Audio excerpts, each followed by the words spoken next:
పనిచేసిన వాళ్ళకి, పార్టీకి అంకితమై ఉన్న వాళ్ళకి, మాకు అంకితమై ఉన్న వాళ్ళకి తప్పకుండా పదవులు వచ్చేలాగా మేము చేస్తామని చెప్పి కూడా సందర్భంగా నేను మాటిస్తున్నాను.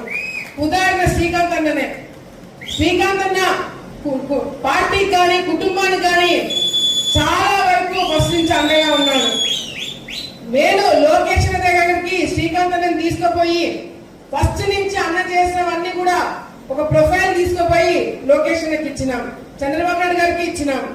కానీ అదే మండలం నుంచి ముక్కు ముఖం తెలియని వాడు ఎవరైనా వెళ్ళి పదవి కావాలని చెప్పి మాకు తెలియకుండా తీసుకుంటే మాత్రము ఆలగడ్డ నియోజకవర్గంలో అడుగు కూడా పెట్టనివ్వమని చెప్పి సందర్భంగా తెలియజేస్తున్నాం. పార్టీ నుంచి మొదటి నుంచి ఉన్న వాళ్ళకి మీరు పదవులు ఇస్తే ఇవ్వండి, లేకపోతే అసలు పని చేయని వారికి పదవి ఇస్తామంటే కూడా అది కరెక్ట్ కాదని చెప్పి పార్టీ దృష్టిలో కూడా మేము పెట్టడం జరుగుతుంది. అట్లా చాలా మంది ఉన్నారు. అట్లా మండలానికి ఒక పేరు ఇస్తాము, వాళ్ళని మా కుటుంబానికి అవసరంలా, మా